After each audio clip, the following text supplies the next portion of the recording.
Bonsoir les amis, bienvenue dans cette deuxième pyjama party.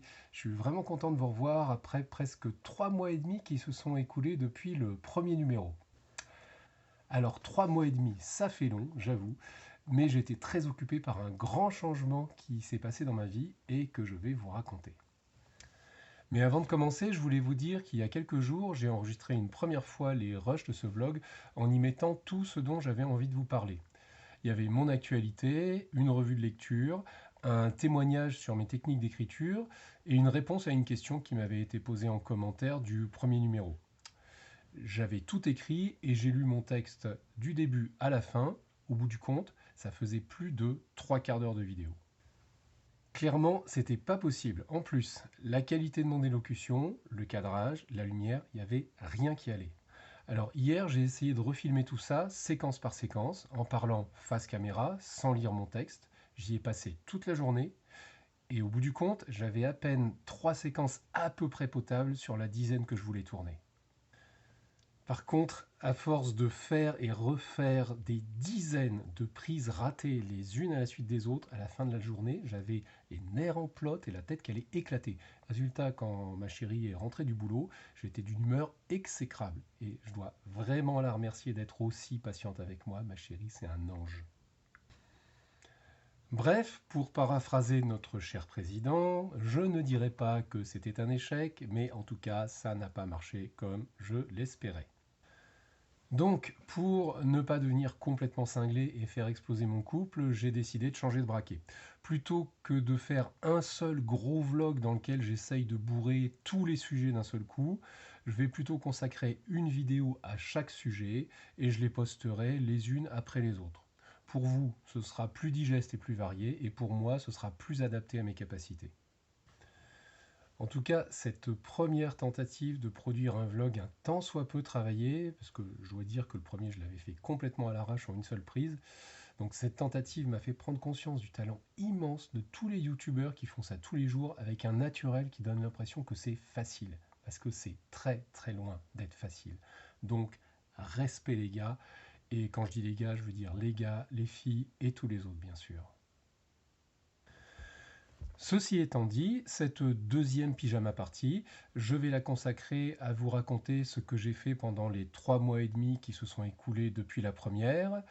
Je vais vous parler aussi de la vie des livres que j'ai déjà publiés et des quelques projets d'écriture que j'ai dans les tuyaux. Allez, c'est parti! Bon, je vais commencer par une petite mise en contexte. Depuis un peu plus d'une dizaine d'années, je vivais en Corrèze où j'étais artisan plombier chauffagiste. J'habitais seul avec mes 2 chiens, une petite maison dans un hameau de la commune de Donzenac, qui n'est pas très loin de Brive-la-Gaillarde. Et je dois dire que j'aime beaucoup la Corrèze. C'est un département très vallonné, avec beaucoup de terres agricoles et de massifs forestiers. Et quand je prenais mon fourgon pour me rendre chez mes clients, je ne me lassais jamais d'admirer le paysage, c'était vraiment trop beau. Parallèlement à cela, depuis que j'étais ado, donc depuis l'âge de 16-17 ans, j'ai eu la passion d'écriture. Au début, c'était des textes courts, des nouvelles, des contes, des petits délires. Et puis, plus ça allait, plus je prenais cette passion au sérieux. Et j'ai publié un premier roman, un deuxième, un troisième, un quatrième. Et en 2020, j'ai même décidé de me mettre moi-même au 4/5e pour consacrer une journée par semaine exclusivement à l'écriture. Et puis, je vous ai dit que j'habitais seul, mais en mars 2018, j'ai fait la connaissance de ma chérie qui habite à Périgueux. Donc depuis 2018, on se voyait un week-end sur deux et certaines vacances, mais en 2020, avec les confinements, il y a eu plusieurs mois où on n'a pas pu se voir du tout. Alors petit à petit, on s'est dit qu'on avait envie de construire ensemble quelque chose de plus solide.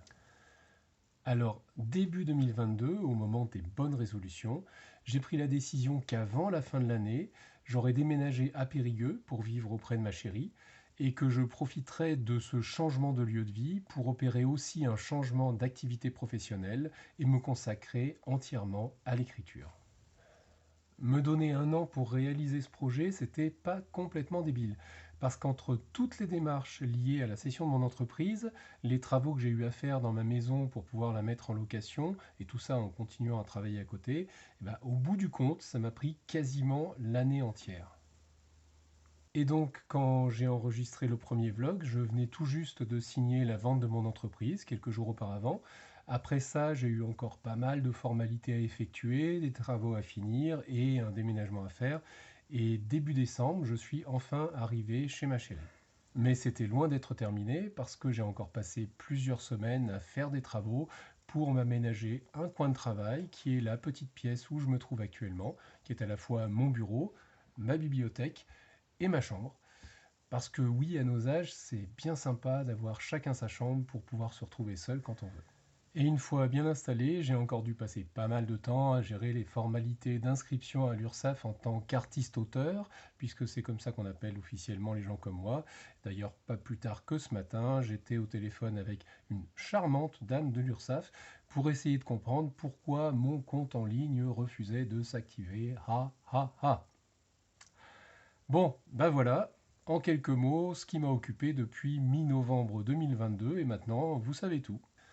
Alors comme vous le savez peut-être, jusqu'à présent j'ai publié 5 livres en auto-édition qui sont disponibles chez Amazon, le lien est en description. Mais maintenant que j'ai plus de temps, j'ai commencé à contacter des libraires, je me suis inscrit à des salons et j'ai relancé ma recherche d'éditeur. J'ai appelé toutes les librairies de Périgueux et des environs pour leur proposer de leur laisser des exemplaires de mes livres en dépôt-vente et pour savoir s'il était possible d'organiser des séances de dédicaces dans leurs locaux.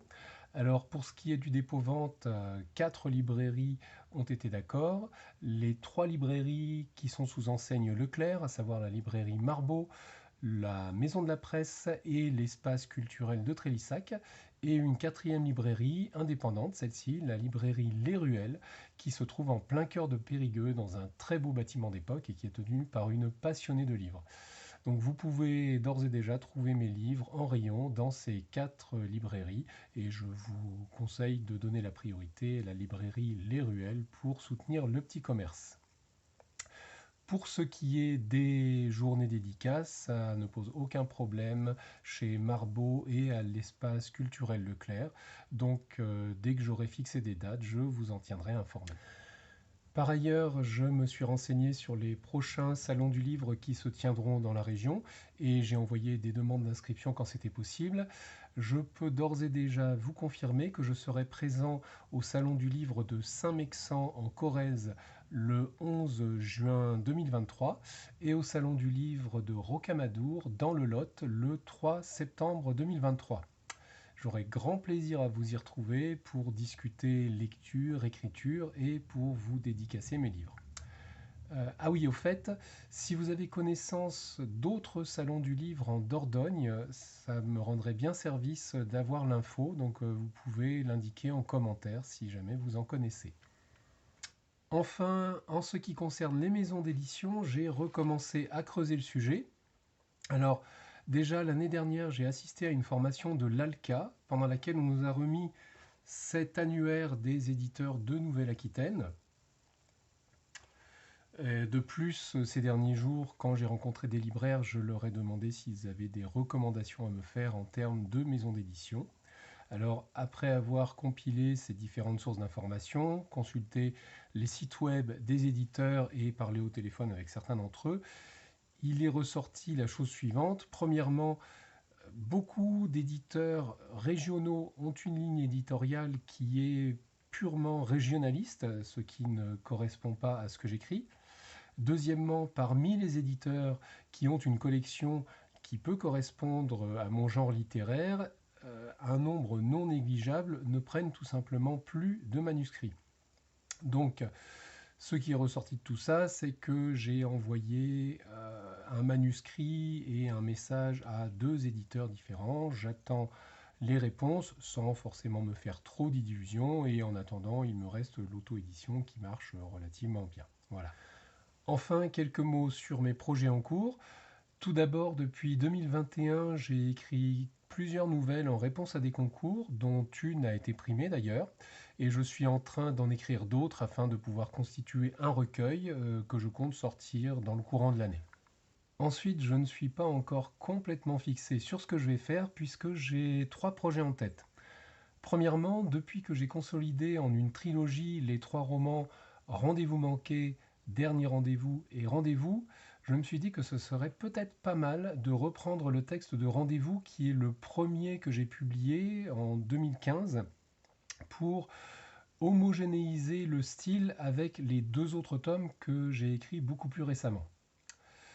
Deuxièmement, j'avais commencé à travailler sur un autre roman dont le titre provisoire est Rage et que j'ai laissé en stand-by début 2022 pour pouvoir m'occuper de mon projet de changement de vie qui a pris toute l'année 2022. Je compte donc reprendre le travail sur ce roman. Et troisièmement, j'ai une petite idée qui me trotte dans la tête en rapport avec ChatGPT, qui fait si peur à beaucoup d'auteurs, mais je ne vous en dis pas plus pour l'instant. Voilà les amis, c'est tout pour ce soir. Merci beaucoup pour votre attention. J'attends avec impatience vos commentaires et vos questions. Et promis, il ne se passera pas 3 mois et demi avant le prochain numéro. Allez, dormez bien, à la prochaine fois et surtout, n'oubliez pas votre pyjama.